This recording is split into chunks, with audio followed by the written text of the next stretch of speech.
Bonsoir à toutes, bonsoir à tous. J'aimerais vous raconter deux de mes passions, deux univers qui semblent opposés et pourtant qui ont un point commun essentiel, leur capacité à traverser le temps. L'une est mouvante et en perpétuelle évolution, l'autre est enracinée dans l'histoire mais toujours bien vivante. Mes deux passions et mes deux terrains de jeu favoris sont l'innovation et les épices. Et pour les deux, j'en ai fait mon métier. Je m'appelle Mathis Gonzalez et ce soir, j'aimerais vous emmener dans un voyage pour comprendre comment l'innovation peut faire perdurer nos traditions. Pour commencer, j'aimerais que vous fermiez les yeux un instant. Imaginez votre épice préférée, sa saveur, son odeur, sa couleur et ce qu'elle vous fait ressentir. Maintenant, posez-vous ces questions. Comment a-t-elle traversé la Terre, les millénaires et les civilisations? Et comment a-t-elle créé profondément en vous ce souvenir d'enfance, de voyage ou d'un simple repas partagé? Les épices ne sont pas de simples condiments.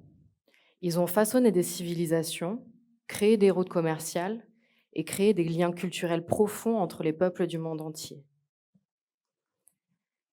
Les routes des épices ont façonné l'histoire du monde et connecté les continents bien avant l'ère du numérique.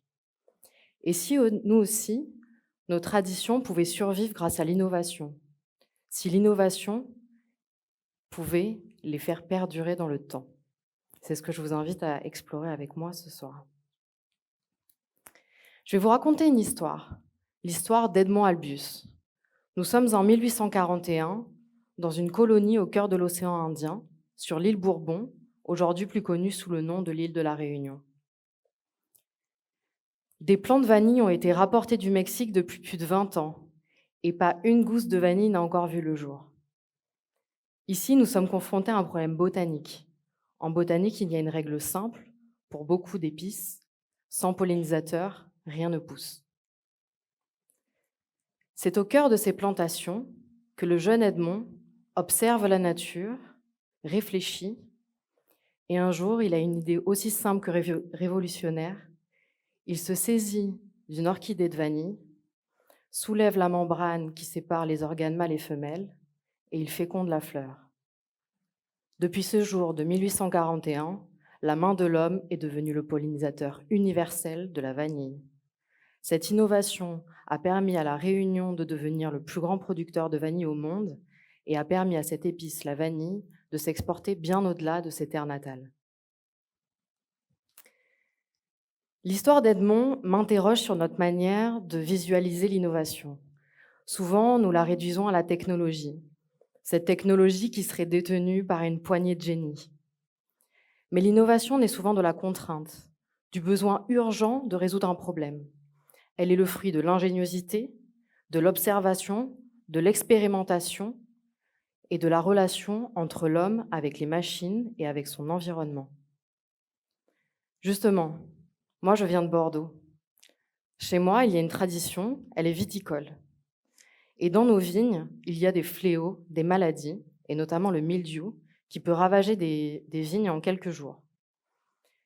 Aujourd'hui, il y a des vignerons qui se sont équipés de drones sur lesquels sont embarqués des capteurs qui permettent de détecter ces maladies jusqu'à 10 jours avant l'œil de l'homme.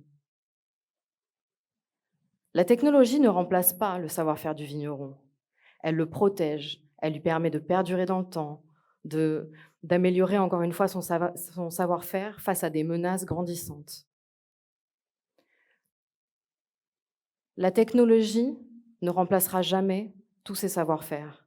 Elle va nous protéger, elle va nous permettre de les transmettre. Justement, je voudrais vous donner quelques exemples d'innovation. La tartiflette, que beaucoup pensent ancestrale. C'est un plat qui a été inventé dans les années 80 par le syndicat du Reblochon pour sauver ce plat de la gastronomie savoyarde et dont le fromage était en déclin. Cette innovation marketing a permis à toute cette filière de se préserver et au-delà de ça, on a créé une nouvelle tradition quand même, la tartiflette. C'est pas rien. Quelque chose qui ressemble aussi à ça, c'est le matcha. Le matcha date des cérémonies du thé depuis le XIIe siècle. Et les jeunes générations de Japonais se désintéressaient totalement de cette tradition et de ce produit. C'est lorsque Starbucks, dans les années 2000, a inventé le green tea latte que la population japonaise et sa jeunesse est revenue vers cette tradition. La production de matcha a connu un essor tellement la demande mondiale était énorme. Aujourd'hui, on les retrouve dans toutes les pâtisseries, dans des cosmétiques et dans tous les cafés les plus fancy du monde. Edmond, le matcha, l'innovation, la vanille. Peut-être que vous vous demandez pourquoi je vous parle de tout ça. Dans mon quotidien, j'ai la chance d'évoluer entre la tradition et l'innovation. Je suis à la fois consultante en stratégie d'innovation et marchande d'épices. J'accompagne des entreprises pour développer de nouvelles idées, des produits ou des services, et en parallèle, je sélectionne, je vends et je crée des expériences autour des épices. Dans mon quotidien d'entrepreneur, il y a une ritournelle que je ne cesse de répéter et dont j'ai fait...